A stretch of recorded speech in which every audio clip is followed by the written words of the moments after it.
So yesterday afternoon, each of the working groups got to spend some quality time. And so we're going to have readouts. Each of them come up and talk for 10 or 15 minutes about what they're doing, what they've decided, right? What problems they've solved, what problems to solve.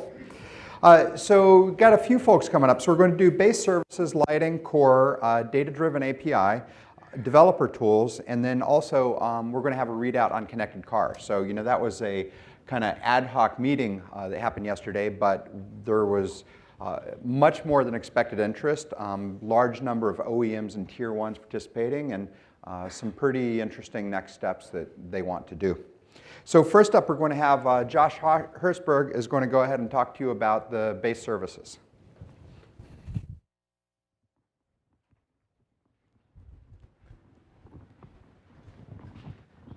Hi, everybody. It's interesting that it left the additional text goes here, there. Basically, I wanted to tell you about some recent development, stuff we've been doing in the past sort of few months, but I thought that a general overview of what the base services are is a good idea because it's not clear what they are from the name. So I guess the best way to define them, if I had to give a definition, I would say they're just sort of very small, basic functions that applications can do, and they're not domain specific. They are generic functions. They're the type of things that lots of applications do. That's sort of the best definition I could give for the for base services. But the base services is actually also it's a project and it's a work group. So there's actually a project called base services in the base services work group, as you might expect. But there's another project in there called the media delivery framework, and I'll talk about that in a little while. For each service, for each base service, we provide sort of two levels. I sort of think of them as the northbound and southbound. There's the all join APIs. We specify those, and there's also we provide an SDK for all these things. So if you want to send notifications from your all join app, there's a nice little SDK that you take and you basically say, send this text, and then you write the text, and it goes out. It's a little bit more complicated than that, but not much. The current list of base services is, first of all, notifications. If you guys saw the demo that was running yesterday, where every time the song changed, there was a little sort of pop-up on the screen said, now playing, blah, blah, blah. Those are notifications. They're broadcast out onto the network as sessionless signals, so you don't have to register for them. They sort of by default go everywhere. It supports some other sort of cool features. You can embed control panel buttons into it, so you might get a notification that says the alarm, your oven timer just finished. Do you want to shut off the oven, or keep it going, or keep my food warm, or whatever it is? So you can have a notification that also has some controls in it. And of course, there's dismiss and that kind of stuff. Next is onboarding. Onboarding is a service that allows you to take a headless device and get it on your Wi-Fi network. So if you don't have a screen and you don't have a keyboard, how exactly do you get your device on the network? So we have a service to do that. It's a rather tricky state machine doing it, and the SDK makes it rather easy. It's like 1 or 2 calls from the client side to actually run the onboarding of a device. Next is config. Config is sort of very, very fundamental, but also a little boring. It's just basically some standardized properties that devices need, default language, stuff like that. And so if you want, you can name your devices, things like that, and it's access to that over all join. Next is control. There's control panel. The way I like to explain what control panel is it's somewhere. It's not HTML. It's not a user interface language, but it's a little bit better than sort of an SNMP browser. So you expose properties and actions, and you give hints about how to render them. And in the end, you get something that can be rendered into a sort of minimal kind of user interface, with sliders and whatnot. And then there's the new service, the time service. This is it's pretty simple. It's about getting and setting time. on a network. We just switched away from daylight savings time, and I would have wanted this because I have a clock where I have to like climb on top of my oven to get at it in order to change it twice a year. It'd be really great if I could just click a button and set it. A lot of devices have clocks. It also allows management of alarms and timers and stuff like that. The media delivery framework, there's sort of a mistake here. We actually do everything but the streaming. It's about discovering audio content on the network and then sending it to a player, and that's basically what it does. The streaming is out of bounds. Would be up to the implementation to use some other streaming protocol. And we have bindings for all these. We have bindings, C++, Java, Objective-C, thin client.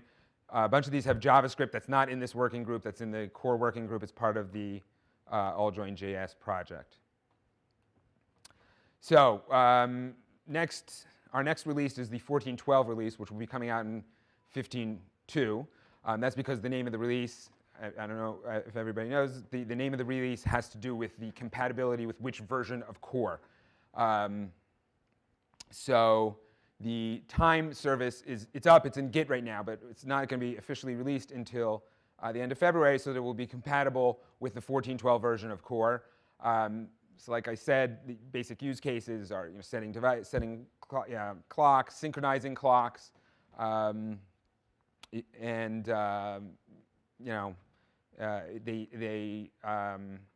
alarms, timers, and whatnot. And each alarm and timer emits an event by default, which can be used with the sort of events and action system. So yesterday I did a demo where I sent an alarm, and then there are teddy bear apps said good night. But their implementers can tie the alarm or timer to whatever action they want to. It doesn't have to be an AllJoin action. The API allows for adding whatever hardware or software-specific action you'd want to take. So if you make one of those old-fashioned clocks with a little hammer that bounces back between the bells, you can set that with the time service. Although I somehow doubt that one's coming. The other thing happening in our 14.12 release is we brought up the services to be compatible with the most recent version of core. We're using the new About APIs. The presence model has changed in 14.06, and we've basically adopted that. So there's a new way that you determine that a device is still on the network using basically some kind of a ping model. And we also are using a new pub/sub feature, and a few other minor changes. And also we've ported everything to Windows. So up until now, things compiled for Linux and Android and OpenWRT and whatnot, but didn't really work so well on Windows. That's done. They now work just fine on Windows.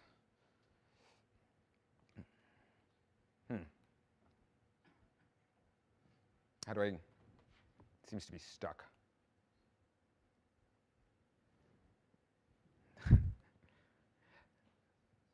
Okay. So media delivery framework.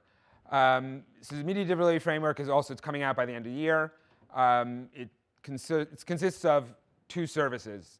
The first is the content service, which allows devices to advertise the content they have, and other devices to find that content and browse it.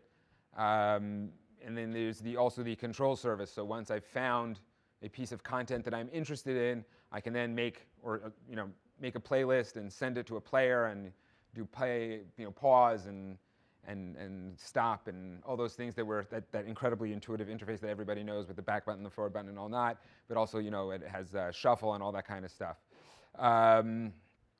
The idea is music players. That's the basic idea. So that's all I had, and somebody else is up next. So thank you very much.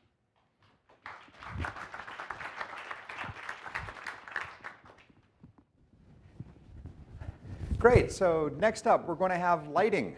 So Mark Alexander, CTO of LifeX, and Brian Vogelsang from Qualcomm, product manager, director of product management. So they're going to go ahead and give the readout for that. So come on up, guys.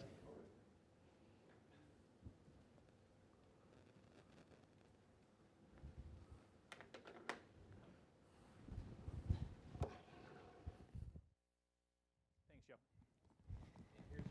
Joe. Okay, awesome. Hi, everyone. My name is Brian Vogelsang. I'm with Qualcomm Connected Experiences, and I'm a product manager at Qualcomm. I spend a lot of time focusing on the open source and AllSeen, and I'm working in the Connected Lighting Working Group on the open source for our connected lighting, and the lighting service framework. So that's me.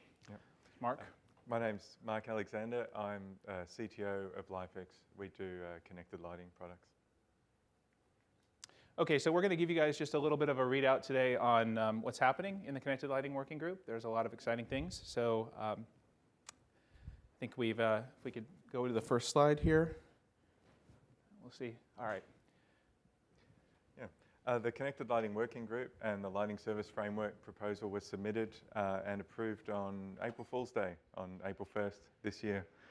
I'm the chair of the Lighting Working Group in the AllSeen Alliance.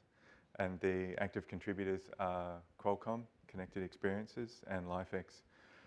In just 2 days, we'll be releasing the 1.0 release of the Lighting Service Framework. And we move very quickly. It's only taken 7.5 months from forming the working group to the first major release of the software. And thank you to everyone that's contributed. The working group wiki, you'll find it on the AllSeen Alliance website. You'll also find the full stack of slides from our working group session yesterday. And if you want to participate in the working group, join the mailing list, which again, you'll find the link on the AllSeen Alliance site. Thanks. Great. So what is the Lighting Service Framework? So the Lighting Service Framework is really about providing an open and interoperable way to discover and connect to connected lighting that implements AllJoin, regardless of manufacturer. So this is a way to make connected light bulbs from different manufacturers interoperate with each other, as well as allow third-party developers to be able to build software using the SDKs to interface with them in a common way. So you can do things like group light bulbs from different manufacturers together, control their hue, saturation, brightness, those kinds of things. Create scenes, and we'll talk a little bit more about that. So there's a little bit more, as Mark mentioned, there's a Connected Lighting Working Group wiki that has a whole bunch of information on it, about some of which we'll talk a little bit about in the readout today, but there's a lot of detail up there. So I encourage you to go to the Connected Lighting Working Group wiki and look at, there's a video that is done, a full presentation. It's about an hour long that walks through a lot of the detail. And then, obviously links to all the source code and applications and that sort of thing are up there for you to take a look at.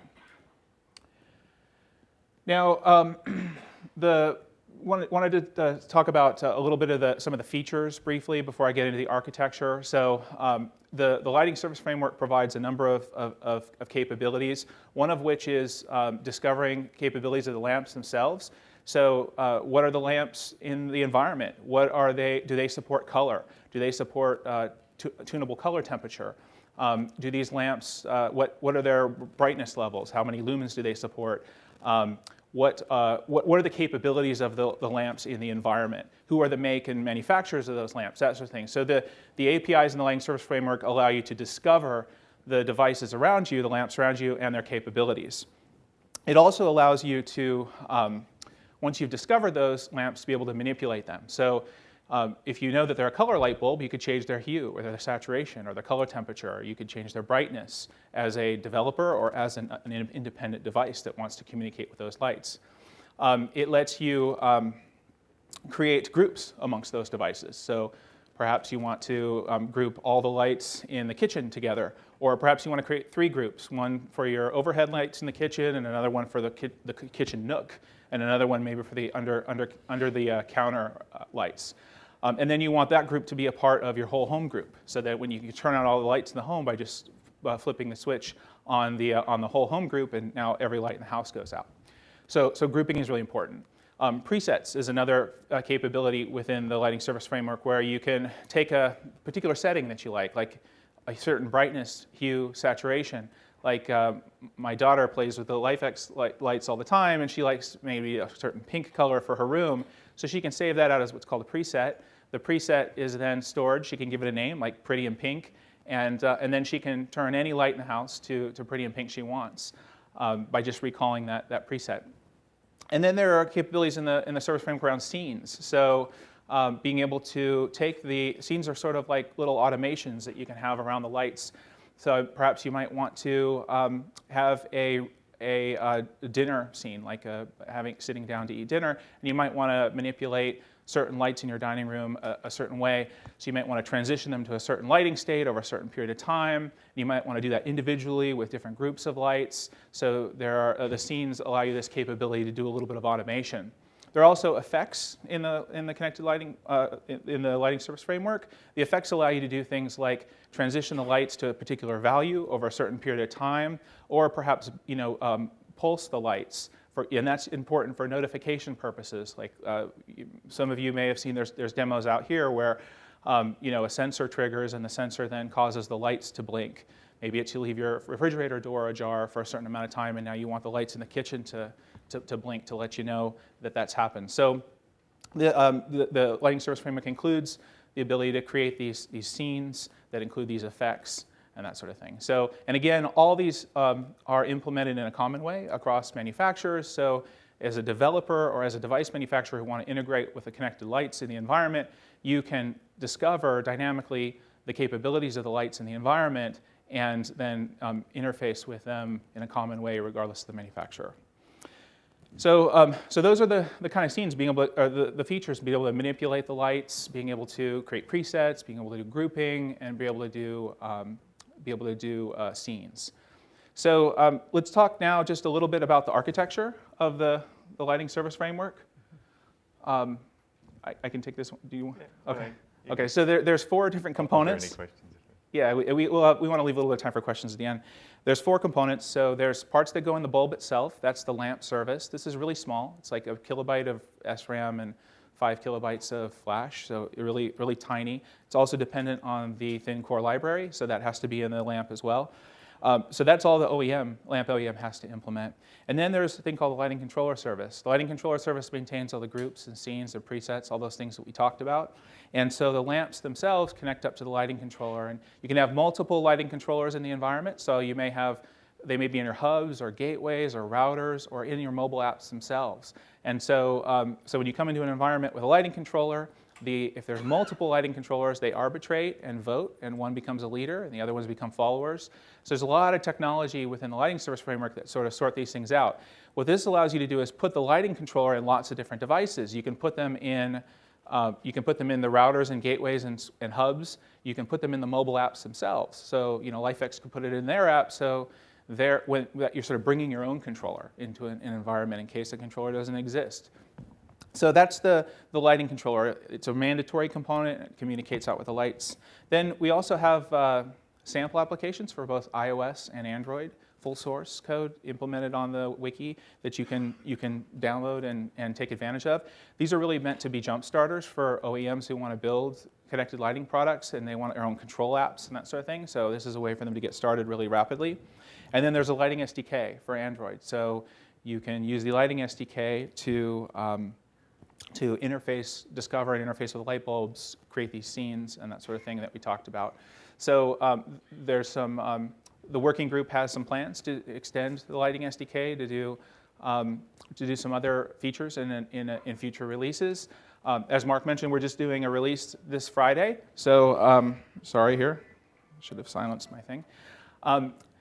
So the lighting group is doing a release this Friday, and then we're going to that release is ready to go commercial in light bulbs starting immediately. So really looking forward to having you all participate in the Connected Lighting Working Group. As Mark said, join the mailing list, become involved and engaged with the community, and we look forward to you all participating. So now we'll take some questions. Any questions? All right, so thank you. So Mark and I will be around here if you guys want to come talk to us one-on-one. Thanks. All right, thank you.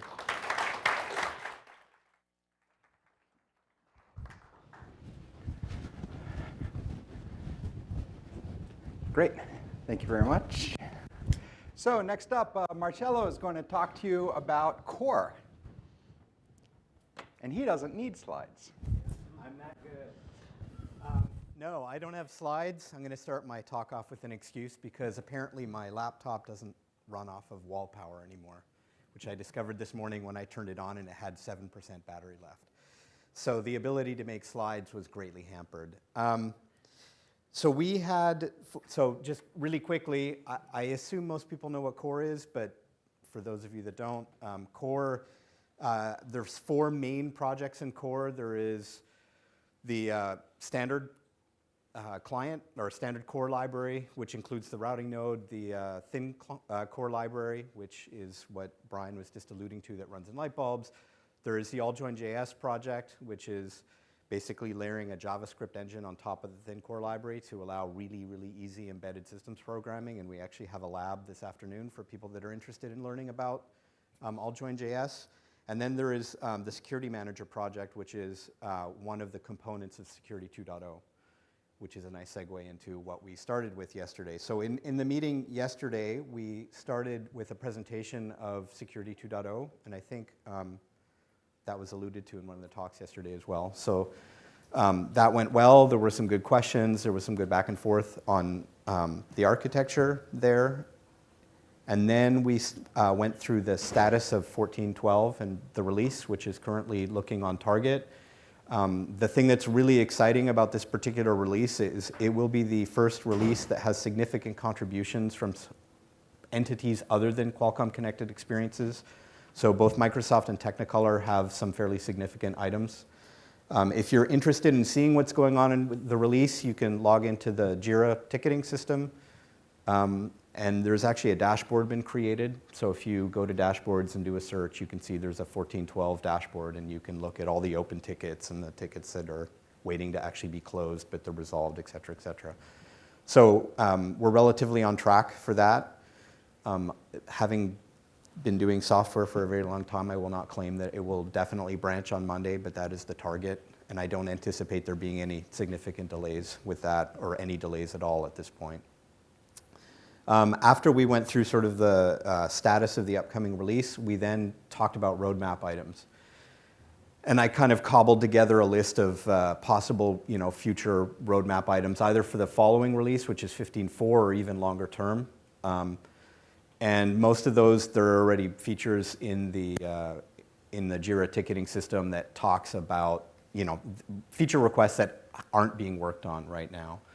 And I, of course, am blanking on what some of those are. But there was some good discussion around that, and actually a lot of discussion around adding things that weren't listed on the feature. So I think Greg talked about this a little bit yesterday when he talked about the TSC. One of the big topics of discussion was adding support for low-power devices and transport. So specifically things like Bluetooth LE, where Bluetooth LE is very, very low power, and but the price you pay for that is the connectivity is not. It's not like Wi-Fi where it's on all the time and reachable all the time. And the current framework doesn't support that model, and that's not to say that it can't, but it doesn't currently. So there's if the working group decided that that was a path we wanted to go down, then we'd have to figure out what the right way to solve those problems are and so on. So there was a lot of discussion around that. And I'm trying to think of other, I don't have my slides from yesterday either, so I'm sort of going off the top of my head. I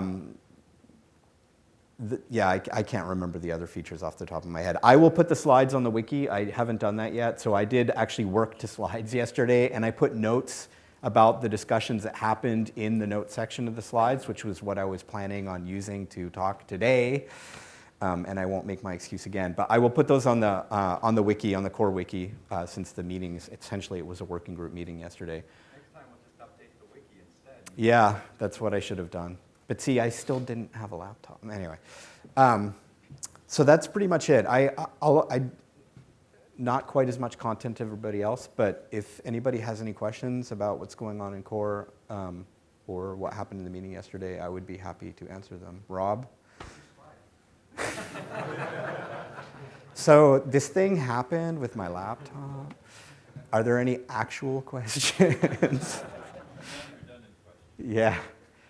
If not, I will hand it on to the next. And I'm around, and I'll actually be in the developer lab for at least the first part of it today as well, if anybody has any questions about core, what's going on there. So if not, thank you very much.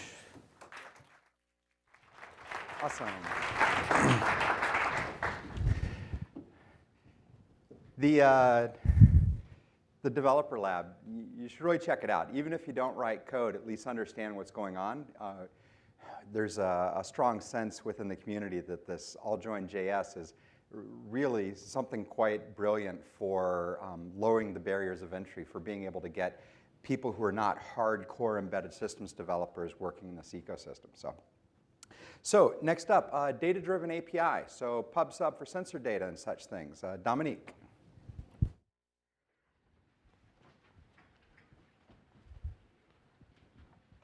Is this the remote control thing?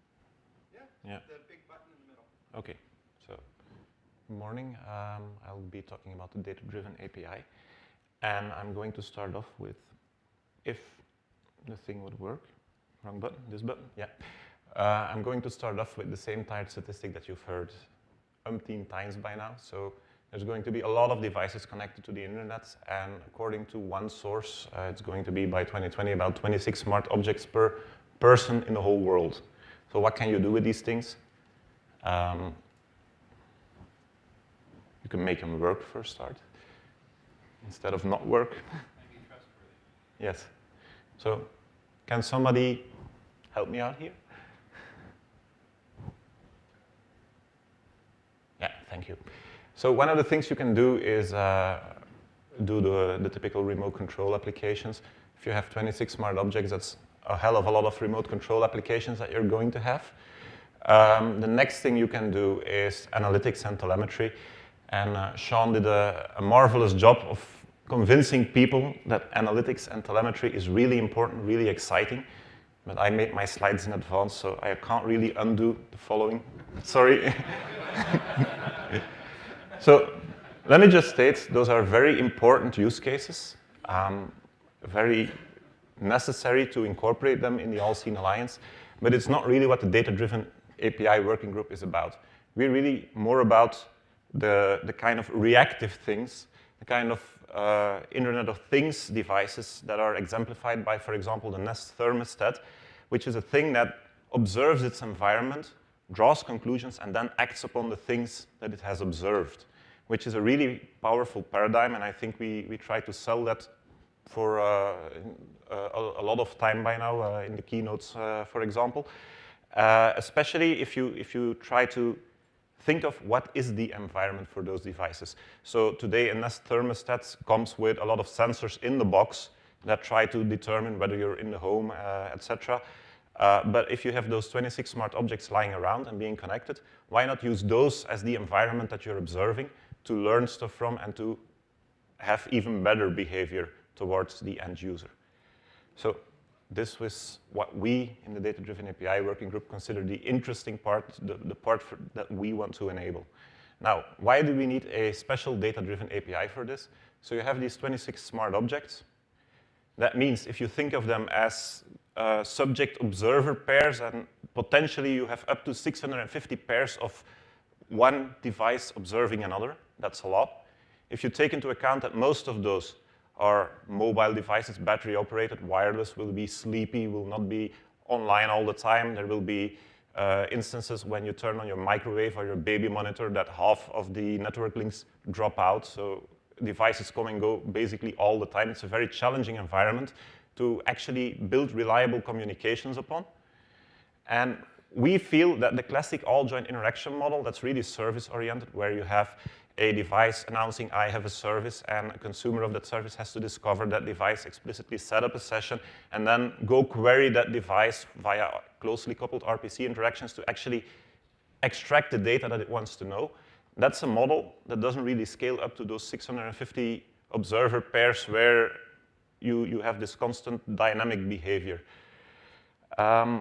so for that reason, we try to reconceptualize it as a kind of universal data bus where we think the data that you offer, at least for the use cases that we have in mind, is way more important than the services you provide as a device. So you can build reactive things that observe you and that do something useful with what you offer instead of just allowing yourself to be remote controlled. We think the publish-subscribe paradigm is the ideal paradigm to do this because you have a push model. If I have something new to say, some new data to offer, I just push it out on the network. I don't have to have all my consumers poll me to see whether I have something interesting to tell them. It's, as a result of being publish-subscribe, it's loosely coupled. You don't have those tightly coupled interactions with explicit session setup and all that stuff that basically make it hard to work reliably in an unreliable network. So we think if you have a more loosely coupled message-oriented structure in your programs, you will be better equipped to deal with this difficulty. We're absolutely in favor of having strongly typed data. So we want a universal database. You want your data to be universally understood, which means you need well-defined, formalized, standardized data models so that when somebody observes you, they can make sense of what they observe. You're not just pushing out blobs of bytes. You're really pushing out a data structure that says, I'm a temperature sensor, this is my location, and this is the temperature that I observe, stuff like that. And we want to provide a total abstraction of the communication layer. Again, the communication part of this equation is incredibly hard in this system. So we want to let developers focus on the business logic, not the communication logic in their applications. We think that will significantly lower the barrier to entry to AllJoin, to AllSeen, and as a result, create a lot more applications, a lot more useful devices and stuff that will bring this ecosystem really to life. Now, what does the data-driven API look like from a very high-level perspective? So basically, you have two roles. You're either a provider of data or a consumer of data. As a, well, you can also be both at the same time, but conceptually they're different. As a provider, we don't really have any extra API concepts on top of AllJoin core.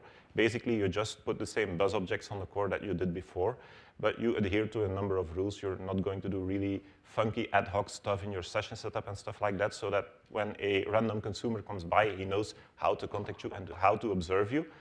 On the consumer side, we added an extra API concept called the observer. And basically, you create observers for any kind of data that you're interested in. And then the observer will do the heavy lifting for you, going to figure out which peers in the network actually offer this data for you, discover them, contact them, get the data, do all the session setup and tear down as necessary. So we organize the data space in a number of topics.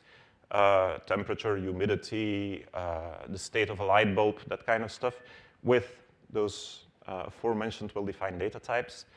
Observers have a local cache in which they keep track of the latest state of each of those discovered objects. So as a consumer, when you need to know the latest temperature reading from a certain sensor, you can just look it up in your local cache all the time with predictable latency instead of having to go out over the network to query it.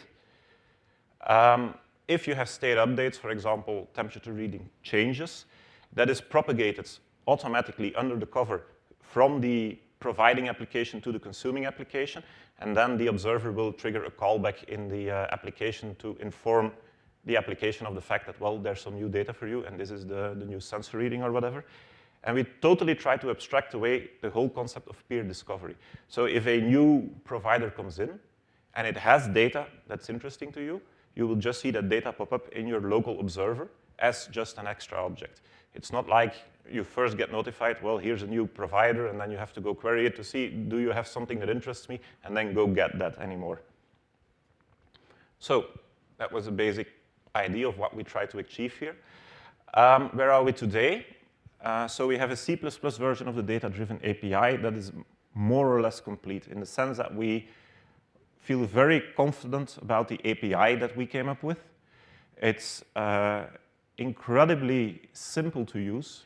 If you compare it to standard AllJoin, you're going to have a lot less boilerplate code that you have to write.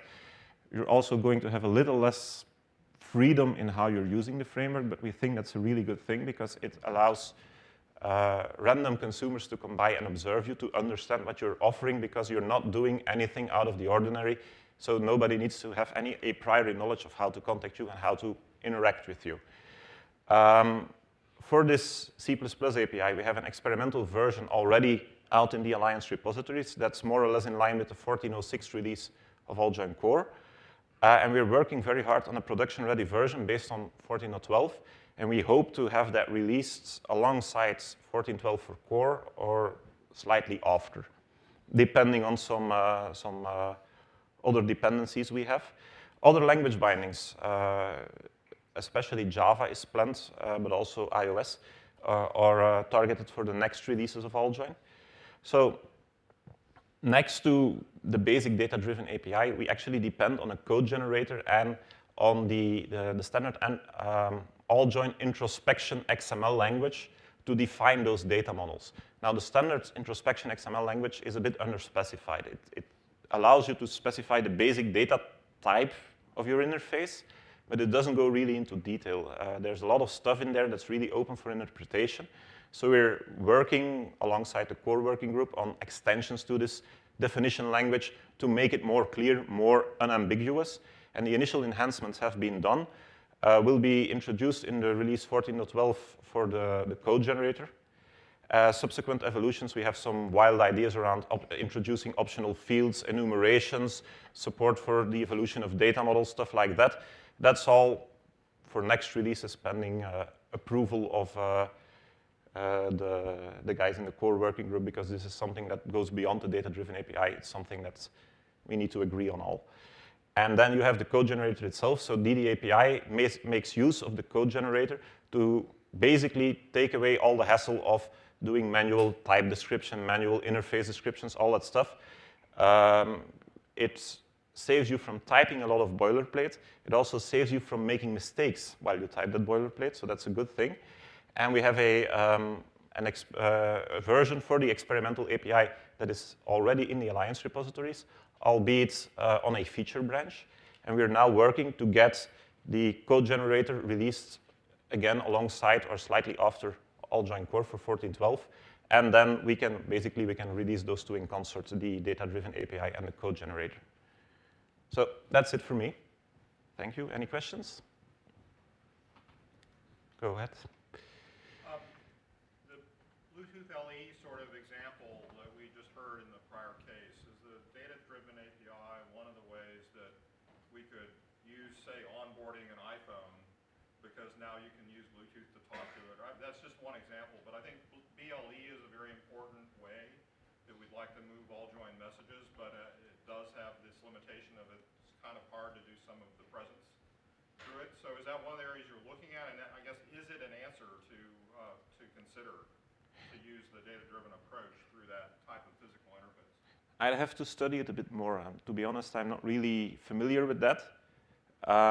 Our strategy is to really depend on AllJoin Core and not do anything that you can't do with AllJoin Core, but just do it in a very convenient way, in a very structured way. So we're really dependent on how AllJoin Core is going to incorporate this Bluetooth LE support. Yeah, I think it may actually be a piece that's important, because you're going to publish and it's going to wake up, basically. Mm-hmm. So I think it may be a key part of doing that.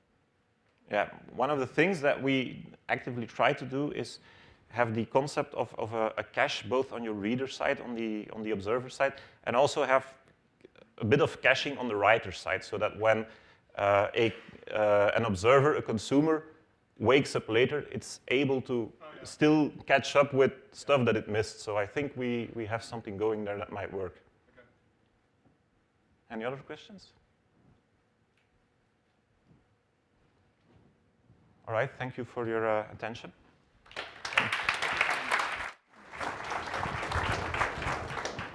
So next up, we have Matthew Martineau. He's going to talk to you about Developer Tool, so the Developer Tool working group.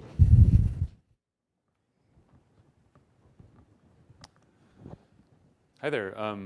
Actually, I'm covering two things: the Developer Tools working group and our infrastructure team. We work with the Linux Foundation to kind of maintain all the various web services and version control and everything that is available for contributors and developers to use. So I guess one thing to mention first is that the Developer Tools Working Group is about projects that are for developers to use when they're working with the AllSeen Alliance code. So it's not code that directly ends up in a product or ends up in your embedded device, but things that help developers pick up the source code from the Alliance and do things with it. And our major project so far has been the code generator that Dominique referred to. And we've actually had 2 releases of that this year, one for 14.02 that involved the thin library, the interface definition XML. This tool takes that in, and the first version of it allowed you to generate some, basically sample applications for the thin library that you could pick up and compile for your platform. Comes out, gives you kind of defines all the boilerplate and lets you fill in the functions to build your application. For 14.06, we extended that. We built on top of the thin library, 14.06 core, and also added some Android app generation capability that works with Eclipse. Generates entire Eclipse project as a template that's ready to build and put on an Android device. And for 14.12, we are bringing all the Android code generator features up to the same level as the thin library.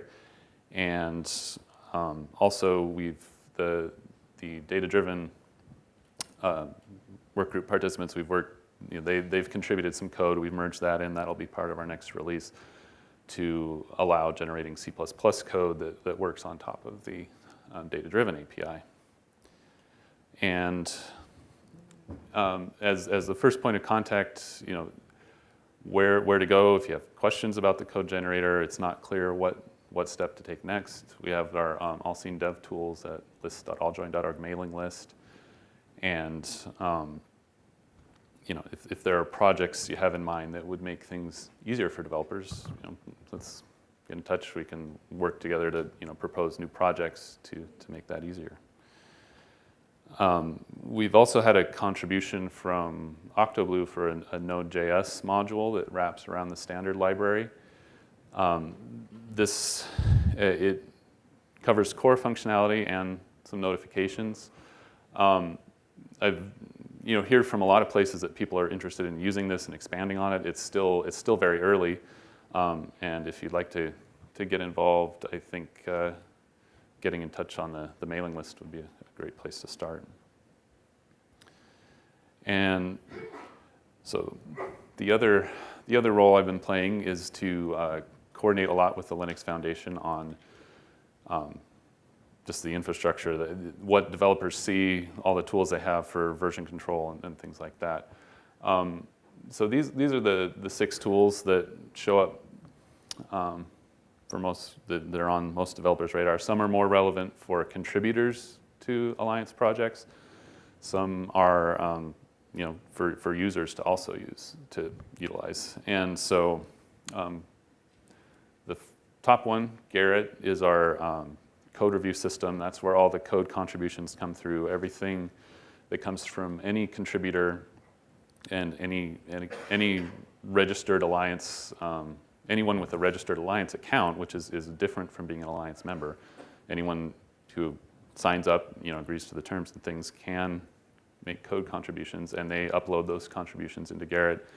And the committers, approvers do a code review and decide to merge it.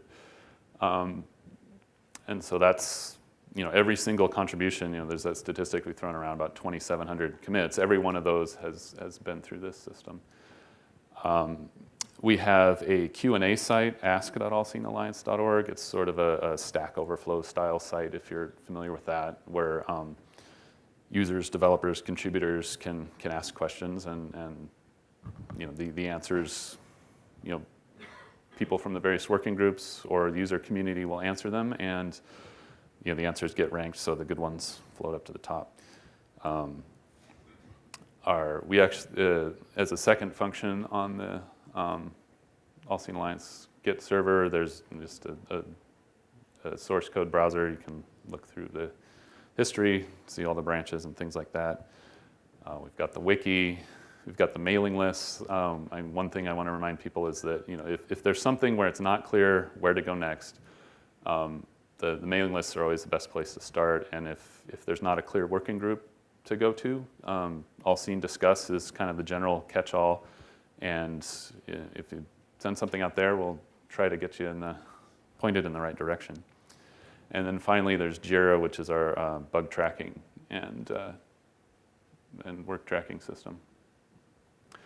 I'm not going to go into too much detail on this stuff other than to say, we have build automation set up using the Jenkins system. We have some platforms, build platforms set up for Linux, Android, Windows, Mac OS, iOS.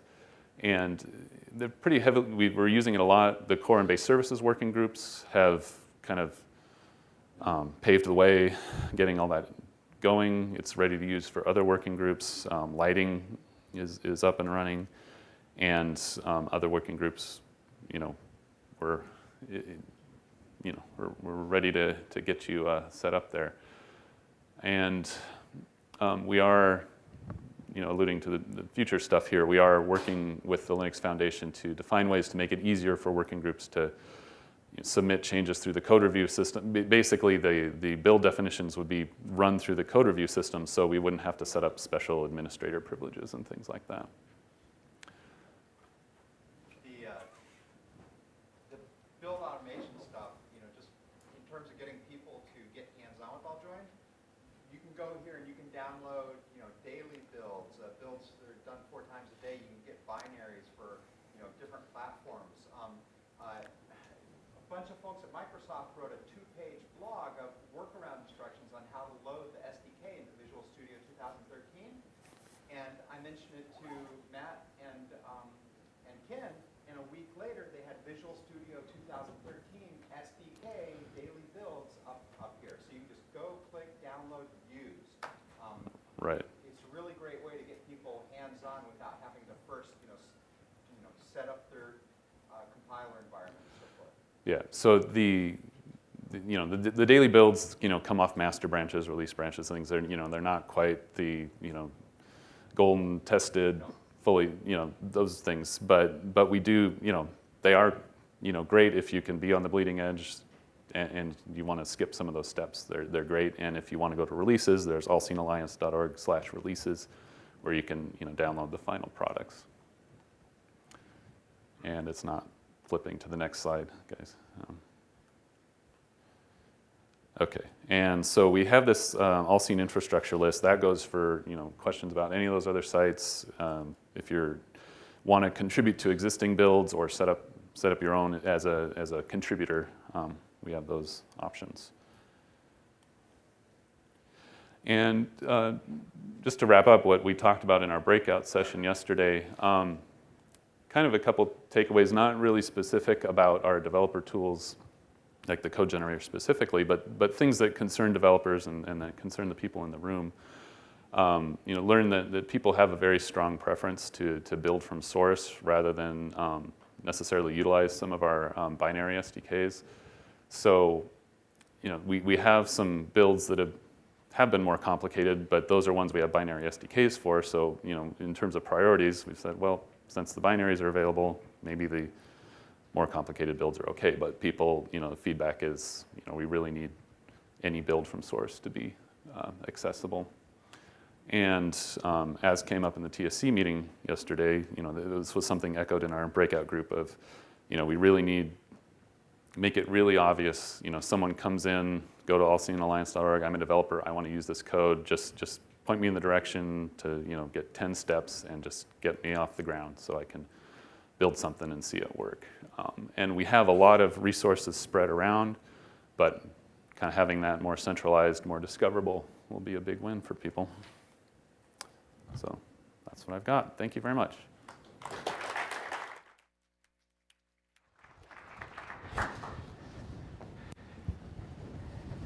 So, thank you. So next, Danny Vossen is going to come up and talk to you about a connected car working session that we had yesterday. It was, we're a little amazed by the degree of interest, how this has resonated with the OEMs and Tier 1s, and he's going to talk about some of the participation and next steps. So Danny?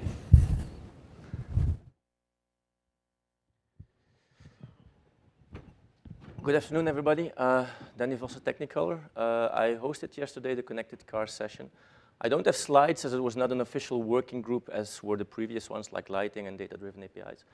But it was just a way to see who was interested in what we could do with the AllSeen Alliance with Connected Car. So maybe just a quick word on the participation because Joe already mentioned it. We had OEMs, Tier 1s, but also service providers in this world. Just to make sure I don't forget, I've got the list here, at least of people who subscribed, but a lot of them actually came. So we had BMW representation, Mercedes representation, Volkswagen Group, Nissan, General Motors was there. Toyota in the end didn't come, and we are having similar discussions with PSA, so Peugeot Citroën as well. The people are also not here. Next to that, Harman, who was already a member of the Alliance, but also a quite broad presentation of Continental. They were here with 8 people yesterday, just to follow on the session. And we got quite some people that were actually in the vicinity of Connected Car offering services and were going to talk about, okay, how could this work within more professional kind of automotive applications and so on. Representation of the Linux Foundation, Qualcomm obviously as well, and people that were working on other standards in the automotive industry to see, okay, how does this work? Even all the way to people from consulting companies, Ernst & Young, to see how this could work out.